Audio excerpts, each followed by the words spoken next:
வணக்கம். இன்றைக்கி கேரளா ஸ்பெஷல் கடலை கறி நம்ம வீட்டில் எப்படி செய்யலான்னு பார்க்கலாம். ஒரு குக்கரில் நல்லா 1 கப் அளவுக்கு சுண்டல் நல்லா நைட் ஃபுல்லாக நனைய வச்சு எடுத்துருக்கேன். அதை அதில் சேர்த்துக்கிறேன். அதுக்கு வேணுன்ற அளவுக்கு தண்ணி ஊற்றிக்கலாம். அப்புறமா கொஞ்சம் இஞ்சி தட்டி வச்சுருக்கேன்.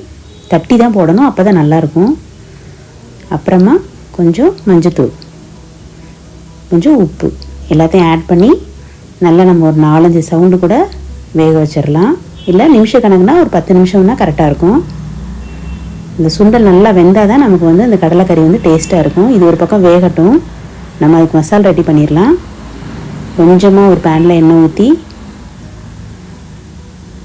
கொஞ்சம் பட்டை, 2-3 கிராம்பு,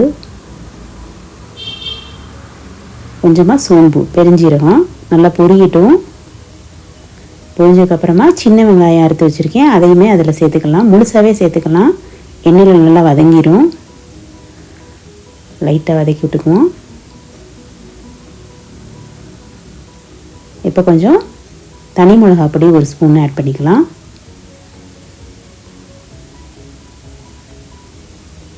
அடுத்ததாக ஒரு 2.5 ஸ்பூன் மல்லிப்பொடி.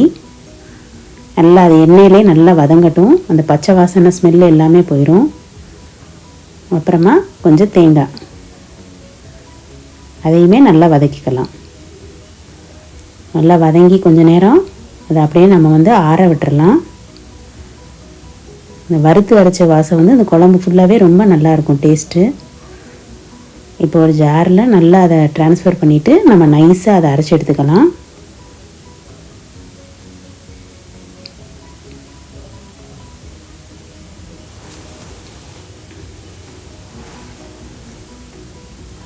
பாருங்கள், நல்லா வலுவலுன்னு நல்லா தண்ணி ஊற்றி அரைச்சாச்சு. இப்போ நமக்கு சுண்டல் நல்லா வெந்திருக்கும். பாருங்கள், நல்லா வெந்துருச்சு. இப்போ நல்லா அந்த அரைச்சி வச்சுருந்த மசாலையுமே நம்ம அது கூட ஆட் பண்ணிக்கலாம். நல்லா கழுவி ஊற்றிக்கலாம். திரும்பவும் நம்ம மூடி போட்டு நல்லா கலக்கி விட்டுட்டு மூடி போட்டு ஒரு சவுண்டு கூட நம்ம வச்சு எடுத்துக்கலாம்.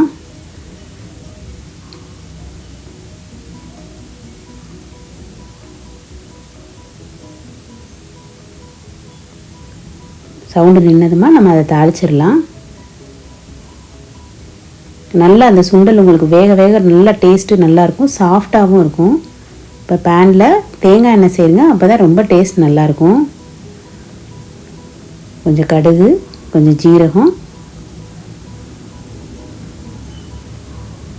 அப்புறமா சின்ன சின்னதாக தேங்காய் பால் நறுக்கி வச்சுருக்கேன், அதையுமே போட்டு நல்லா வதக்கிட வேண்டியதான்.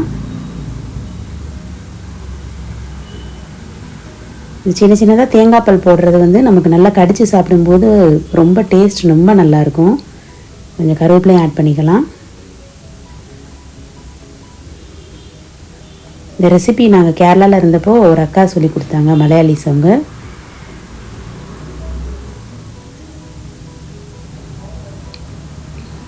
ஒரு வத்தலும் ஆட் பண்ணியிருக்கேன். பாருங்கள், நல்லா அந்த மாதிரி கோல்டன் ப்ரௌனில் நல்லா வதங்கிடட்டும்.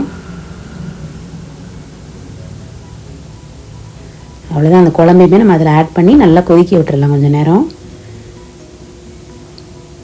இது வச்சு கொஞ்சம் நேரம் ஆயிடுச்சுன்னா உங்களுக்கு கொஞ்சம் ஆட்டோமேட்டிக்காக கட்டி ஆயிரும் சுண்டக்கல்லைனால. அதனால் நீங்கள் ரொம்ப ஜாஸ்தி கட்டியாக்க வேண்டாம். கொஞ்சம் நேரம் கொதித்து இந்த எண்ணெய் கக்குனதுமே நீங்கள் ஆஃப் பண்ணிக்கலாம். சப்பாத்திக்கு, அப்பத்துக்கு, அதே மாதிரி புட்டுக்கு ரொம்ப நல்லாயிருக்கும். ட்ரை பண்ணி பாருங்கள், ரொம்ப டேஸ்ட்டாக இருக்கும்.